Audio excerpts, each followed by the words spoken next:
നിങ്ങളൊരു fast bowler ആണെങ്കിൽ നിങ്ങൾ ഈ ടെക്നിക്ക് ഒന്ന് ട്രൈ ചെയ്ത് നോക്കാം. അപ്പോൾ നിങ്ങൾക്ക് എങ്ങനെയാണ് പ്രോപ്പറായിട്ട് ഔട്ട് സ്വിംഗ് അറിയാൻ പറ്റണേ എന്നുള്ളത് നിങ്ങൾക്ക് മനസ്സിലാവും. ഹായ്, ഇന്ന് ഡേ 25 ആണ്. സോ ഒരുപാട് പേര് റിക്വസ്റ്റ് ചെയ്ത ഒരു ക്വസ്റ്റ്യൻ ആണ്, ഇൻ സ്വിങ്ങും ഔട്ട് സ്വിങ്ങും എറിയുന്നതിനെ കുറിച്ചൊന്ന് പറയാമോ എന്നുള്ളത്.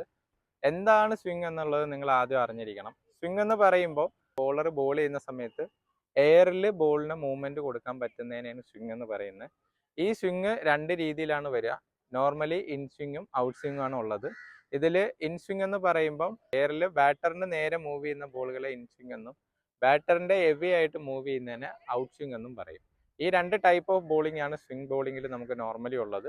സോ ഇന്ന് നമ്മൾ ഫോക്കസ് ചെയ്യാൻ പോകുന്നത് ഔട്ട് സ്വിംഗ് ബോളിംഗ് എങ്ങനെ അറിയാം എന്നുള്ളതാണ്. ഇതിപ്പോൾ ഒരു ന്യൂ ബോളാണ്. നമ്മളൊരു കുറച്ച് ഓൾഡ് ആയിട്ടുള്ള ഒരു ബോളിൽ എങ്ങനെ ഔട്ട് സ്വിംഗ് അറിയാം എന്നുള്ളതാണ് നമ്മൾ നോക്കുന്നത്.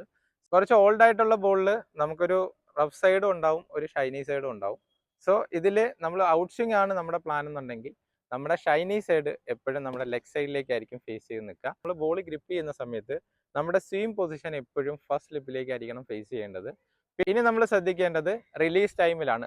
നമ്മൾ ബോൾ റിലീസ് ചെയ്യാൻ ടൈമിൽ നമ്മുടെ ബോളിംഗ് ആം എപ്പോഴും ഹെഡിൽ നിന്ന് സ്ലൈറ്റ്ലി എവേ ആയിട്ട് വേണം നമ്മൾ കീപ്പ് ചെയ്യാനായിട്ട്. എന്നാൽ മാത്രമാണ് നല്ല രീതിയിൽ നമുക്ക് ഔട്ട് സ്വിംഗ് എറിയാനായിട്ട് പറ്റുള്ളൂ. ദെൻ ലാസ്റ്റ് പോയിന്റ് നമുക്ക് വരുന്നത് റിലീസ് ചെയ്ത് കഴിഞ്ഞിട്ട് ഫിനിഷ് ചെയ്യുന്നത് നമ്മുടെ ബോഡിയോട് അക്രോസ് ചെയ്തിട്ടായിരിക്കണം ബോൾ ഫിനിഷ് ചെയ്യേണ്ടത്. എന്നാൽ മാത്രമാണ് നല്ല പ്രോപ്പർ ആയിട്ടുള്ള ഒരു ഔട്ട് സ്വിംഗ് നമുക്ക് എറിയാൻ പറ്റുള്ളൂ.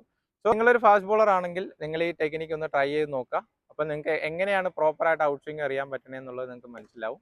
സോ നെക്സ്റ്റ് ഒരു വീഡിയോയുമായിട്ട് അടുത്ത ദിവസം വരുന്നതായിരിക്കും. ബൈ.